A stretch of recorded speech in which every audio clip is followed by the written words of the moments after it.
we do. We need to recruit more childminders, and the reason that we do that is because it is a phenomenal opportunity. Our sector needs you. Families need you, more importantly. They need that high quality, bespoke level of care. Children being at home and parents, I suppose, understanding a little bit more about the attention that a child needs. It's more important than ever for the government to be looking at how early years is funded, because every child and every family is entitled to be able to access high quality care.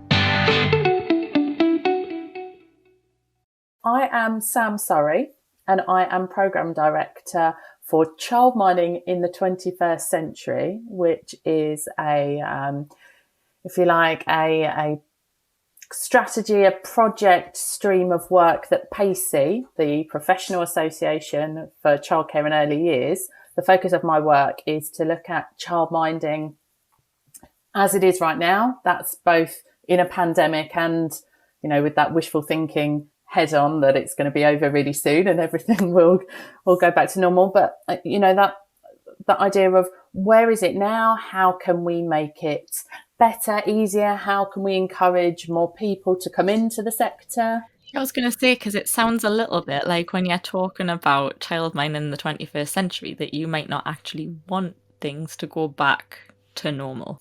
No, well, I think that, don't get me wrong, I would never wish a global pandemic on anybody, ever, not even my very worst enemy. But definitely there's some positive things to have come out of the pandemic, and definitely PACEY as an organisation have heard from, not just from childminders, actually, from lots of different early years providers about how actually the pandemic has forced their hand to make some decision on things that actually have turned out to be quite a positive, and that things that they might continue to do even when we go back to normal, depending on what normal looks like.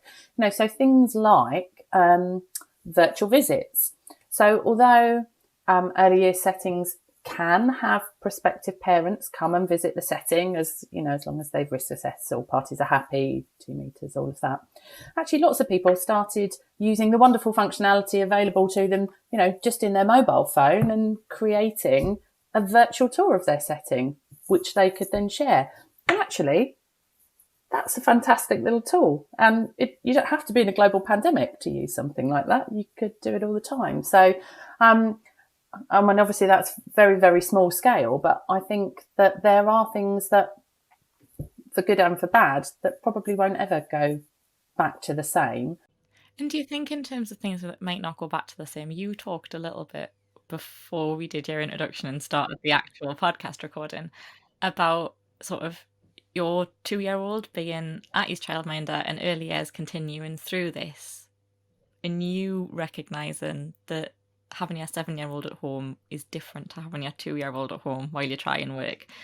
Do you think that one of the things that might come out as a benefit from the pandemic and from the way that things have happened is that people will understand a little bit more about what is entailed, like what actually is part of the value in that childcare, in that it's not just childcare, it's not just about occupying children while parents are at work, but all of the stuff that early years professionals actually do.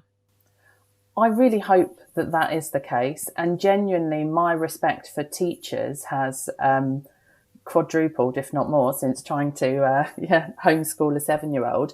But absolutely, one of the things that early years generally, but definitely, and I know I am a big childminder champion, and I kind of make no apologies for the fact that I'll keep coming back and talking about childminders, but childminders, more than anybody else in the early years sector, have really, really suffered from this misconception that they bring children into their home, they plonk them in front of the telly or at a table with some crayons, and then they just go about their day as normal and take the kids with them. Yeah, that's it. They're just, that glorified babysitters. It's like that really horrible concept that this person is literally doing very little with your child by keeping them fed and occupied while you're off at work or studying or whatever. And of course, we see a lot of that parallel with nannies as well, where it's home-based childcare, don't we? Where it's that, oh well, you're just here.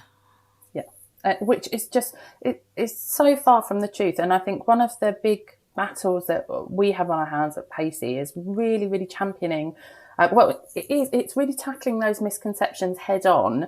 Unfortunately, I don't have the budget. What I would love is the budget for an advertising campaign where I could get a wonderful spot right in the middle of, I don't really watch I'm a Celebrity, but if I did, that's probably the show. Something that's with that reach. Really big mainstream TV show, Saturday Night Takeaway or something, and a lovely glossy TV ad that showed exactly the wonderful work that childminders do. But equally, there is some work to be done in the early years sector itself. I think you hear some amazing stories of partnership working between all elements of the early years sector. So a local authority working with early years teachers and nurseries and preschools and childminders, and them all working together to provide the best forms of blended service for families in their area. That's amazing. But for every one of those stories that you hear, you'll hear another that says, even the local nursery won't recommend me because they say I'm just a childminder. And it's that term, just a childminder. Of early years, don't we? And I've talked often about the word just and how much I hate it. It's not even just early years, it's all of those like human, people-based, caring professions. I see a very similar thing in health and social care. If you ask someone who works in a residential care home or a nursery or as a nanny or in any of those jobs where you have to take all of yourself to work every day, and you can't opt out and I'll just stay in my pajamas and tackle some data entry stuff this morning because I feel a bit worse for wear. In all of those really full-on jobs, if you ask someone what they do, they'll tell you that they're just a nursery worker or just a teacher or just a care worker or just a care manager. Because I think there's a lot of that stuff that becomes part of your core skill set and part of, I suppose, because of that values-based recruitment and the way that we know that we look for the type of person who might be able to develop these skills really, really well, there's that risk that they don't recognise that those skills are skills. Absolutely. And it doesn't help that it's all underpinned as well by this feeling of undervalue because of the rates of pay that they receive, that the opportunities that there are for career progression, from the lack of support that they might receive for starting up a business or getting their training. And don't get me wrong, that's not a whole-scale vilification of all government funding. That is also misconception, isn't it? Because actually one of the things I've been really, I suppose, encouraged by since looking at early years, as I'm not an early years professional, but from that sector support point of view, is that there are professions within early years that are quite well paid. Like you can earn a decent amount of money being a childminder or a nanny, in terms of that recognition and the career path that you'd follow. And it is possible still within early years to sort of create a career that really suits you and that develops your own interests and your own skill set. But because what we see of early years is that on the ground front line worker in that sort of initial making a difference job, it's as if we see them as jobs and not careers. And I don't know how to fix that. Oh. If you ever work out the answer, if you could let me know, Dawn, that would be amazing. That's my job solved. But no, I mean, there are 2 points there that I'd like to pick up on or follow up on, because absolutely you can make a really good career, both financially, but also I think kind of emotionally as well as an early years provider. If you are, if you're passionate about working with children, then actually being in the early years, that's a wonderful place to be. And yes, absolutely, there are people across the spectrum who are making a really good living, thank you very much, from being early years professionals, and that's amazing. And with my childminder kind of hat on, absolutely, we need to recruit more childminders, and the reason that we do that is because it is a phenomenal opportunity to have a really, really flexible business that is your own. You're a self-employed person, that you are running your own business, so you get to make a call on exactly how you want your setting to run. It's not like if you're an early years teacher, let's say, in a reception class in a school where everything is to a point, it's going to be dictated to you by the school itself. You have You get to set real your own free rein. ethos, don't you, if you've got your own setting? Absolutely, absolutely. And we hear so much about, but people love the idea of, being able to have this business that can be spontaneous and really child-led. The children today, it's really caught their eye that it's raining outside and they really want to, jump in puddles. Well, that's great. We're all going to get our puddle suits and our wellies on, and we're going to go and talk about the weather and why it rains and the noise that it makes when you jump in the puddle. There is such a lot of freedom in that sense as a childminder, which is phenomenal. But I mean, equally then we are battling on the other side with finances, in terms of, there used to be support from government for setup costs. So if you decided you wanted to become a childminder, then there was financial support to help you to do that. That no longer exists. But also across the country, we've got this kind of postcode lottery, really, in terms of the money that you receive for funded hours. So just in case there's anyone listening who isn't aware, in a nutshell, most parents can access some hours of childcare that it essentially is paid for by the government. And the government pays that money to providers, but it pays it at a set rate based on the local authority area in which they live. Now, in some parts of the country, the rate that the government pay for a funded hour of childcare is about the same as a provider would charge for a private hour of childcare. That's brilliant. Happy days for everybody. Nobody misses out. However, there is also the case that in some areas, that amount of money paid for private versus funded is really quite larger difference. And where it is a big difference, let's talk about £1 or £1.50 difference. If that £1.50 difference is per hour, per child, actually across the course of a week, across the course of a month and a year, you're talking about huge deficits in potential earning. And so there's a lot of work that PACEY it's an ongoing cycle of work that we do with government to try to really, raise awareness of this issue, and then the financial issues that it places on providers, because, parents want funded childcare, but if delivering funded childcare means that you're out of pocket by hundreds of pounds, it's that awful balancing act, isn't it? And I think the issue that the pandemic specifically has raised as well is that obviously parents, I consider myself in a really, really fortunate position that myself and my husband have both managed to work through the pandemic and work from home. So our financial situation hasn't really been, impacted too much. It's more important than ever, I think, for the government to be looking at how early years is funded, because every child and every family is entitled to be able to access high quality care, whether that is a childminder, a nursery, a nanny. Do you think that we might see that focus change as people start to take childcare back up again as an offer, where people are starting to go back to work, or even just looking for childcare so that they have the capacity to look for work? Because looking for work was a full-time job before the pandemic, and now the way that competition works, really it's going to be a full-time job finding a full-time job.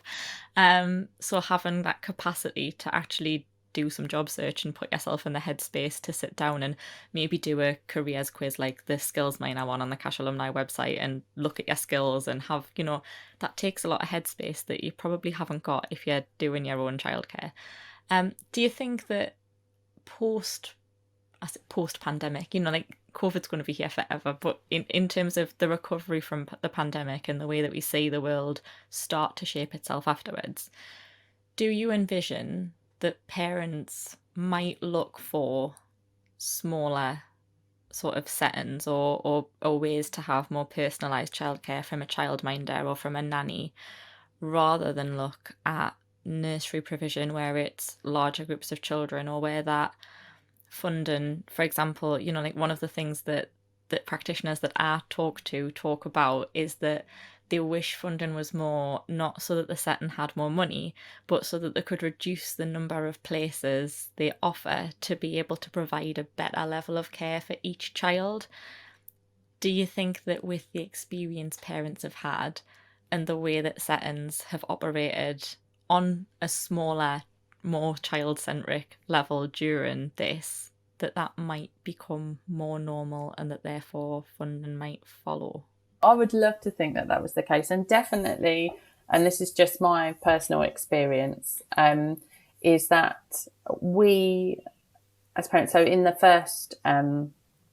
this is cross thinking back now to last year, but in the first lockdown, early years providers all had to close their doors to all but key worker and vulnerable children for what was maybe a couple of months, and then they opened their doors again. But crucially, nannies were allowed to continue throughout. Yes, that's right. Yeah, so they could continue working because it's one of those jobs where you're going into someone else's home as opposed to being based at a setting, if you like. So yes, nannies the whole way through. But for childminders, so if we're talking about that kind of setting that is out of your own home but is smaller, so they were closed for a couple of months, then they opened again. And I was on furlough the first time round from PACEY, but my husband was still working full time. And, we had a conversation. And the truth of it is, this is really sad. I think that, and there's so much research now to back it up, but the negative impact that the pandemic has had on the mental health of even the very young is huge. And in that couple of months where my then, how old would he have been, 16-month-old maybe, wasn't at his childminders 4 days a week like he had experienced, but instead was at home every day. And he has a mum who knows loads of things about childcare and how to occupy him and how to apply all of those strategies and how it all works. But it wasn't the same. And I really started to notice a difference with him. He became much more clingy, very kind of emotional, more, I mean, he's my son, so he is going to be an emotional child anyway, but more so than normal. And so then when childcare settings opened up again, my husband and I had a conversation, and he's in security operations. So he's all about kind of risk assessment, and that's part of what he does on a day-to-day. And it was like, right, let's risk assess sending our child into a setting. But because it was a childminder setting, we knew it was a really small number of families that were going. We had not a huge amount, but a limited amount of understanding about those families and how they might be behaving in terms of with government guidelines. We knew absolutely what our childminder was like. We looked at the negative impact of our child not socialising in a setting, and we're like, actually, for us, it absolutely makes sense for him to go back. So my money was reduced, but we continued to pay for childcare because we saw the benefit of it for our son. And honestly, it's that just after a couple of days back at Lorraine's, that's his childminder, he was just, as a different child and back to his old self. And, I think that there is a huge amount to be said for the confidence that parents can have in smaller settings. I think that made the decision easier for us to send him back. Yeah. And if he was a child that attended a large nursery rather than a childminder, I don't know that we would have made the same decision. Obviously, that's a very, each family is going to be different. But for us, I don't know, we would have as easily decided to send him straight back had he been mixing with, 20 or 30 other children. It's because it was only 4 or 5. It felt safer. And I think there is definitely something to be said for that about families during the pandemic. Thinking about smaller settings and the benefits that they provide. Yeah, and not just for me on that basis, but on that, I think children being at home and parents, I suppose, understanding a little bit more about the attention that a child needs to be able to either reach those learning goals that are being set by school. Because I know we've talked about homeschooling, but really parents aren't homeschooling. They're home sort of facilitating or doing the other bits. They're not like those goals and those aims and those sort of learning plans are still being developed for them, and they're still being able to apply those, and that so I don't know whether hitting sort of parents having the focus to be able to spend time with their children and understanding how much interaction and attention and development needs to be given to a child for them to be able to do that stuff might help people to understand why early year settings are really valuable because they can do that, and they can do that in a larger group because they've got the skill set and the team and the stuff to be able to do it, and to encourage that interaction and to plan for those learning aims to be met. But that in those smaller settings, there is the additional capacity then to do a little bit more. So, for example, a little while ago, I spoke to Dandelions, who are a nursery in Norfolk, and they're a forest school. And they talked a little bit about the only reason they can do what they do is because they're privately funded and parents pay for a place. Parents pay more so that that child to practitioner ratio can be lower, and they can do more things like risky play and allowing children to explore the environment a little bit more and play with tools and do stuff that seems terrifying to me as a non-child person who worries about killing children every time I look after them for somebody else. But that in that structured environment has all of those like really important developmental milestones and planning for that really best start and developing motor skills and cognitive function. And I had never ever considered as a child free or childless, or however you want to look at that, person, that like all of the stuff with Play-Doh and stuff that people do in nurseries isn't just playing with Play-Doh and developing creative skills, it's developing the muscles you need to be able to hold a pen. Like, that blew my mind that was like all planned in. And I think what we were talking about earlier on about practitioners not necessarily being able to make the links between the stuff they do on a day-to-day basis and why they are brilliant is that recognition that actually you're doing all of this stuff as part of your day, and you do make those links in your head and you are planning for all of that activity. And that, I think, is the bit that one might see the focus on change. Maybe. I do. I kind of Maybe people are just at their wits' end. I don't know.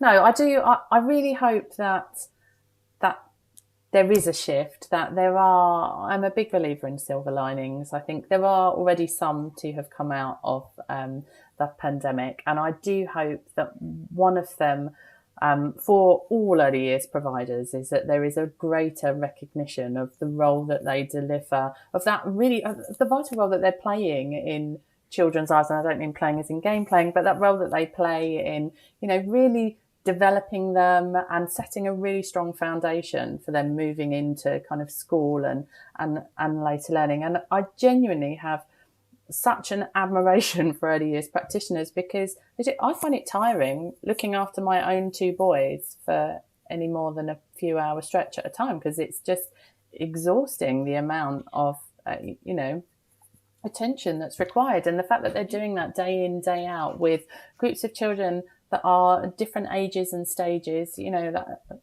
I know, again, making different challenges and barriers that they all bring at the same time. Making no apologies for being such a childminder champion, but when I think about these settings, and they can have, a baby, a couple of toddlers, and then they might in normal times have, be providing wraparound care for older children as well. And they have this magic ability to kind of to take an activity and to just make it accessible for all of the children, make sure that everybody's having fun, everyone's taking something away from it, everybody's learning.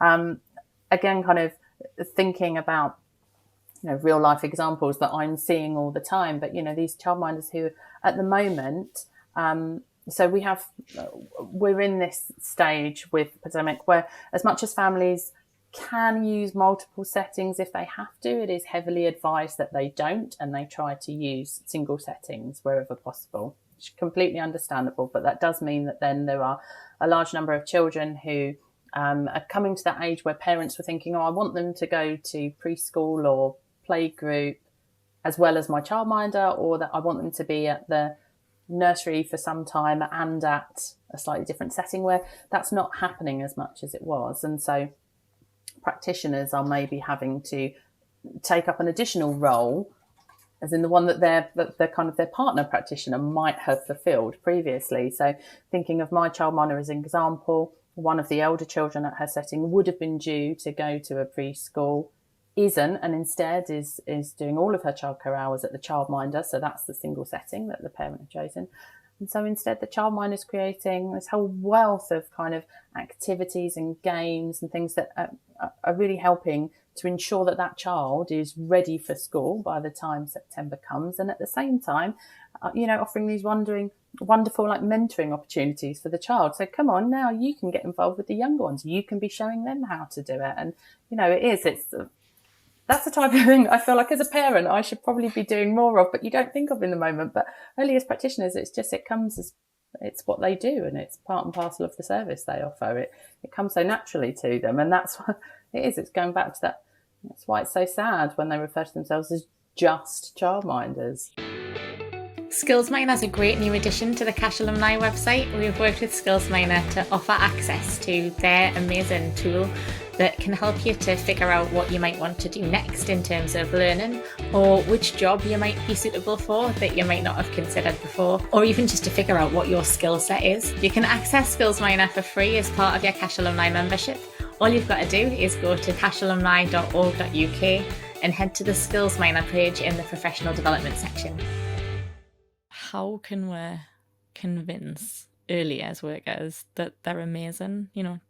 Especially those, as you're talking about, in that individual practice where they're childminders or they're nannies or people working in that sort of facilitator role where they're doing like a bit of, self-employed peripatetic, like going around like doing like special educational things that don't have the reinforcement of a setting telling them that they're star of the week, or that they've had a nice letter from a parent, or that there's been something put on the given tree for them, or because I think more and more we see that nurseries are quite good, or getting quite good at doing a bit of staff recognition and looking after staff well-being and putting strategies in place to make sure that staff don't burn out, or that they're getting that recognition and that support. But that must be much more difficult for those solo practitioners. And probably even more so during the pandemic, because of course, even if they had previously had local groups of childminders that they would meet up with and do things with, and where they get to have that kind of face-to-face networking and support, obviously that's not happening as much. But I think social media, for all of its faults, and sadly it does have many, it also can be a fantastic tool for showcasing great practice, fantastic individuals. And so, as an organisation, PACEY tries very hard to, at all opportunities, shine a light on great practitioners and the sector as a whole. So we, a while back now, we did have our hashtag not a babysitter campaign. So, and that was specifically for childminders, and to really try and, beat home that message that no, they are high quality early years professionals. They are not just sticking your child in front of a TV, and that campaign did really well. But obviously we wanted to do something that encompassed all early years providers and not just childminders. So that kind of then evolved and became our childcare champion. PACEY's Facebook page is just this wonderful wash of great examples of what childminders are doing. And I think that that's really important to share, because the more, not just for the individuals that we're talking about, although we know that they love, when we showcase the activity they've done that week, or how they set up their tough tray, or, their woodland walk, whatever. So it's great for that individual, but it also reminds other practitioners that, look, these things that you are doing, they are fantastic. They are amazing. They are worth celebrating, and you in your role is worth celebrating. So we do that quite often. We do a little bit of that through Cash Alumni as well, obviously through our social media channels, but also that best practice part of the website is full of things written by those practitioners as subject specialists, writing about what they do every day and how that links back to things like the EYFS and that sort of framework, so that that recognition can happen. And one of the things that I've been really lucky to be part of really is that there's a Twitter community called the EY Tag Team. where it started from a hashtag, and it was some early years practitioners and early years further education professionals sort of looking at ways that they could do some sort of professional networking and professional sharing where it was like non-hierarchical. It wasn't like we know the things because we do the teaching and you will listen to the things. It genuine conversations, and it's been really, really lovely to watch that grow and watch sort of in those short amounts of characters all of the photographs and all of the beautiful sort of displays and ideas and best practice sharing, but also practitioners sharing their challenges so that they can get support through that sort of social media community and things. So I think you're right, there is quite a lot of nice stuff out there that practitioners can get involved in if we can tell them that it exists. Do you think that part of not looking for that, or part of not finding that, is that the idea of looking for stuff related to your sector, it's always going to be outside of work time, because while you're in work time, you can't sit and look at that sort of stuff.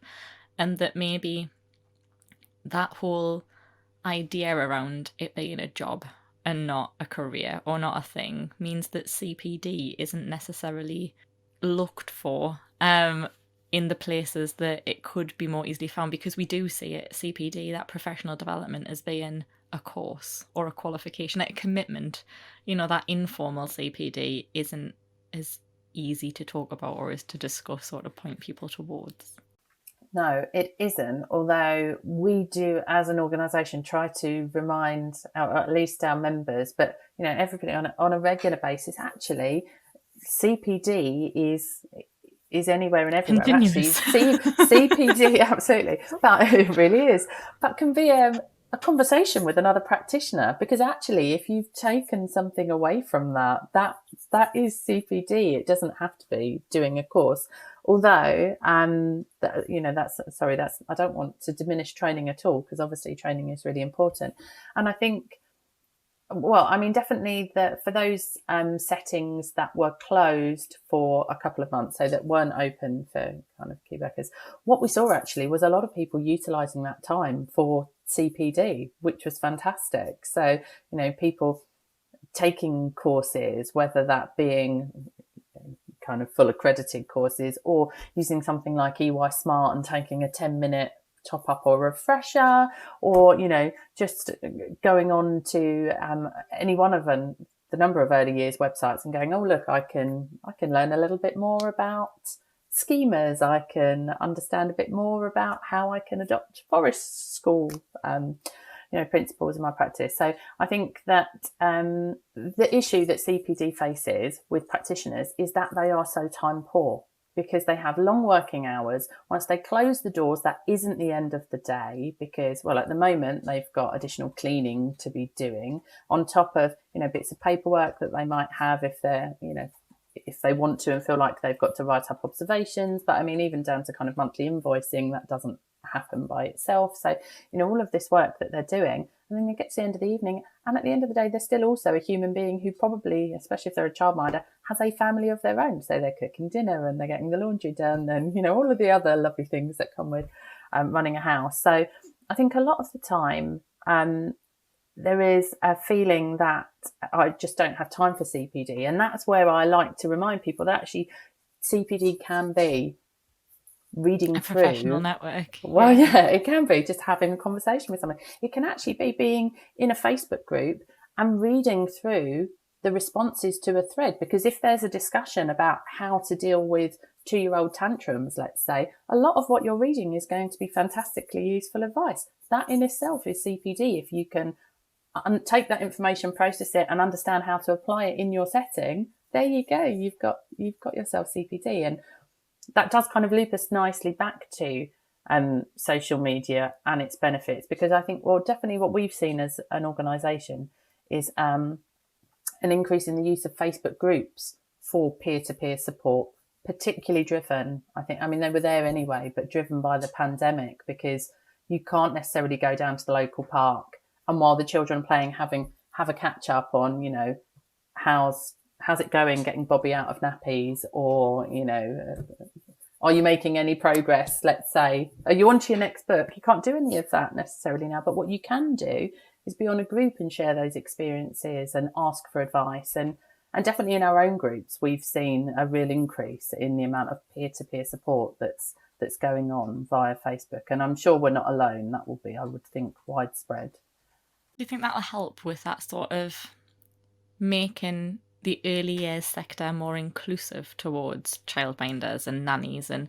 because at the minute I think there is quite a divide between the way that we view or talk about nursery workers and nursery practitioners who work in settings and childminders and nannies in terms of the professionalisation and the way that we view those roles, you know, with them being home-based versus setting-based. Do you think that online networking and that ability to see what childminders and nannies are doing might help with to align those a little bit more closely, where people recognise that it is just as professional a job, if not more professional, because of the boundary setting and the professional stuff you need to do because it's your own business? I'll be honest. I think the sad reality of it is that I think the most successful groups that I've seen on Facebook, or at least as in successful in terms of the number of childminders that are participating in them, are ones that are specifically for childminders. And I think because there's that mindset with the practitioners themselves that nobody else understands my role, you know, as in I feel safe in this community because it's people who know the role that I play and who understand the value of it. I suppose maybe that's it's another adjective I can add to my to-do list, that actually you're right, that if there was more visible peer-to-peer support on social media that crossed those boundaries of roles within the sector, then yes, we could encourage that. Is there anything that you think that you'd really like to get across that we haven't had a chance to talk about so far, or anything that you think of all of the things that you'd like people to know about childminding, or about childminding specifically in the 21st century? What would you like people to take away from our conversation, or to implant in their brains to have a little bit more think about? Okay, so for those that might be considering it as a career, our sector needs you. Families need you, more importantly. They need that high quality, bespoke level of care that only comes from a home-to-home setting. And actually, the training, the registration, none of it has to be as scary or as lonely as you think that it is, because there are support networks like PACEY out there who can really handhold you through that process of becoming a childminder. So I would encourage anybody who has a real passion for working with children, that is looking for something flexible and home-based and who wants to run their own business, to really give childminding a serious consider, because it can be a fantastically big tick in all of those boxes. In terms of those already as working childminders, if I haven't said it enough, I am a huge childminder champion. I'm such a huge fan of the service that childminders provide. And I would like childminders to know that they aren't alone, although I appreciate that they work at home alone every day. Actually, PACEY and you know, a huge number of other early years organisations really do understand the value that they offer. And although a lot of work that organisations do can often be seen to be behind the scenes, as in you know, in the way that I'm not looking in every childminder's house every single day, they aren't seeing what goes on, you know, not even in the office anymore, in all of our homes. You know, what we're doing, we genuinely are interested in ensuring that parents understand the value of childminders, that other practitioners understand the value of childminders, that government understand the value of childminders, and that value is recognised both through demand for their services and fair payment for the service they provide. And that isn't going to stop. You know, that is something that is what PACEY will continue to do, pandemic or no pandemic. And actually, from then a kind of an organisational point of view, what would we like you to do? We'd like you to come and just follow the Facebook page. Actually, it doesn't need to be any more than that, but keep up to date with what we're saying, because actually some of the things that we're doing we need the sector's help in order to do that. So, to understand what childminders really need and want, we need childminders to tell us. They don't even need to be PACEY members to do that. That's great. So how do people find the Facebook group or PACEY's website, or the best ways to sort of stay in touch with you if they wanted to find you? So PACEY's website is PACEY, PACEY.org.uk. If they're specifically worried about coronavirus support, I will say actually that our COVID spotlight, this was going back a couple of months when I last looked at the figures, but had been viewed by over 500,000 individuals. We've worked tirelessly to make sure that it is up to date. So pacey.org.uk/coronavirus will get you to the FAQ section of the website. So that's definitely worth checking out. But actually, just generally, there's lots of lovely information on there, including links to our Facebook page, which is an open public page. To be honest, if you searched PACEY on Facebook, you would find it. But what I'd like to think is it's this really lovely balance of really important things that you need to know and opportunities to engage with PACEY and to let us know what you need and what you want as a sector. But then also it's just got some really lovely examples of what childcare practitioners are doing. And that's not just childminders, although obviously I'm the biggest fan, but that's, as any early years providers, we love sharing best practice. We love sharing examples of things that are going on. And so there's always some beautiful photographic evidence of tough trays and jumping in puddles. And it's a nice place to go and spend some time. Yeah, and I think that's one of the things that me and you first sort of talked about back when we first met, was the sort of the nice synergy between some of the stuff that we share and some of the stuff that does come through that best practice that people share with PACEY. What we'll do is we'll make sure that we link those things in the description for this episode. So if anyone does want to find those things and they've forgotten how to find them, or that the address doesn't take them where they think they should be going, we'll provide those links in the description so you can just click on those. Thank you so much for your time, Sam. It's been really, really nice to talk to you. And thanks to you at home. Don't forget, for more great content tailored towards those working in care, health and education, it's free to join our network and you gain access to some great articles, videos and resources to support your career, and some information about career development, as well as our members' discount and benefits scheme. And if you'd like to feature on a future episode of Podcash, please get in touch at alumni@cash.org.uk. Until next time, take care.